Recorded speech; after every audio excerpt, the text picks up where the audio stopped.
What will my friends and family think? What if he isn't who he says he is? What if I'm discovered not to be who I say that I am? How will this decision affect my life? What if I fail?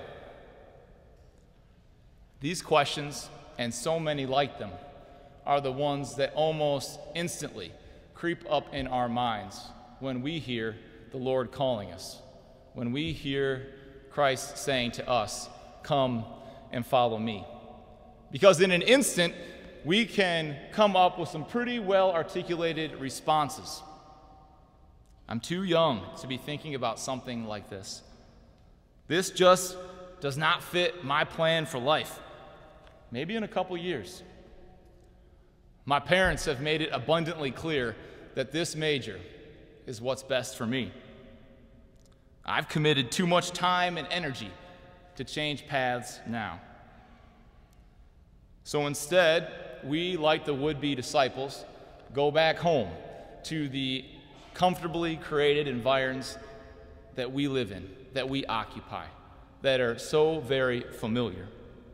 Perhaps all the while wondering what it might have been like. What it might have been like to follow the Lord in a more radical manner.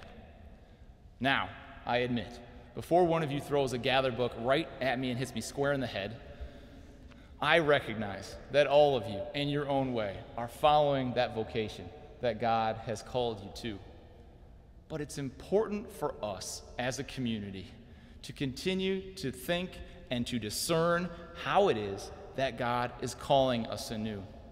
It's not okay to simply maintain the status quo. These people in the gospel were maintaining the status quo, and Jesus broke in and said, "Come, follow me," and at that moment, they realized it. But they didn't have the courage. They did not have their ear attuned to what the Lord was truly saying to them. By following me, you shall have life. You shall be alive. And for us, that's a nerve-wracking thing, to follow the Lord in such a radical way. At the end of the day, our happiness is rooted in God's call, and how we think about that call is essential.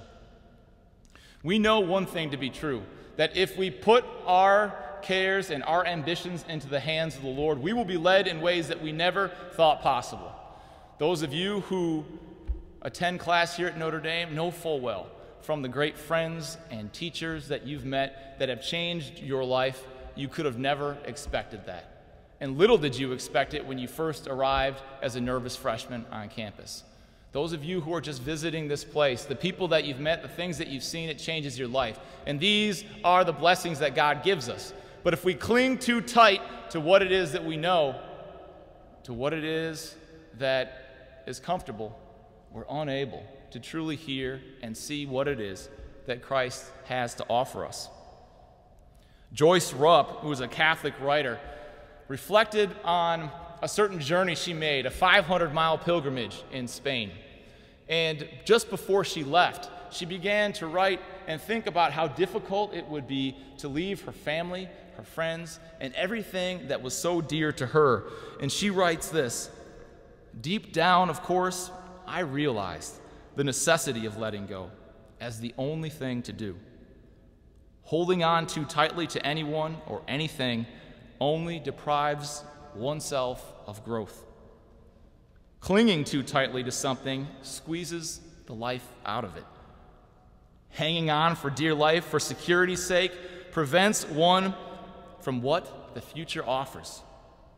I did want to go forward. I did want to grow.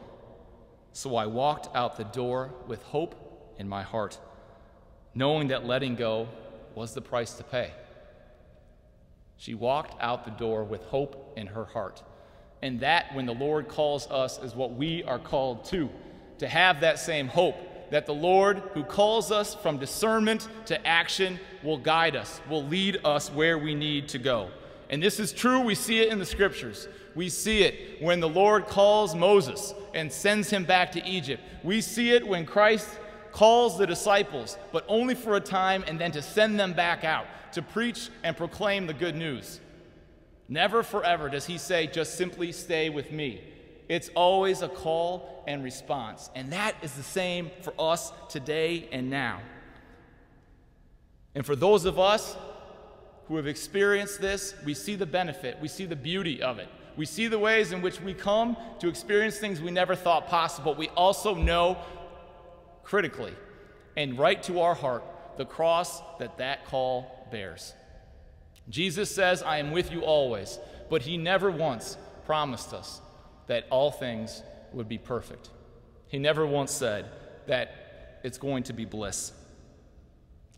He knew it himself. He watched in those closing hours, those final moments, as his disciples scattered from him.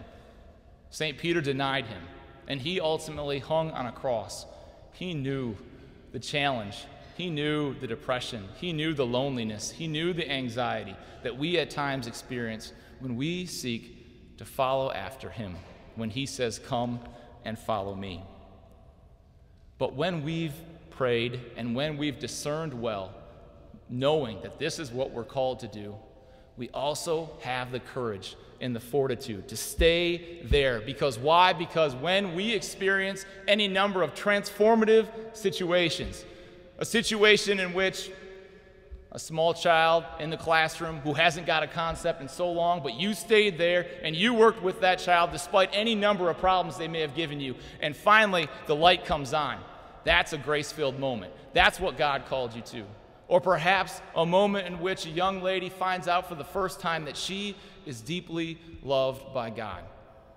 And it's in those moments that we recognize why it is that God calls us forward, why it is that we sometimes experience the cross in our own lives. It's to project that hope and that grace to those people who might not necessarily know it. Ultimately, our prayer is like Christ's, like our Master's. Into your hand, Lord, into your hands, Lord, I commend my spirit. What brings discernment and action together? Prayer. Prayer provides wisdom to discern and the courage that we need to act. St. Therese of Lisieux once said, for me, prayer is a surge of the heart. It is a simple look towards heaven. It is a cry of recognition and of love, embracing both trial and joy. My brothers and sisters, whatever prayer is for you, make sure that you find time to do it, because it's what roots us in this beautiful tradition that we have. And when we open ourselves to the lives of prayer, we see and realize something so much more, that we are not in this alone. We are not by ourselves. It is Christ that calls us. It is the community of saints that stands behind us and prays for us and supports us in so many different ways. Through prayer, we have the ear to listen and the courage to act. And ultimately, it's wrapped up in what St. Paul writes. For you are called for freedom, brothers and sisters. But do not use this freedom as an opportunity for the flesh. Rather, serve one another through love. It is in service based in love that all of us will build the kingdom of heaven.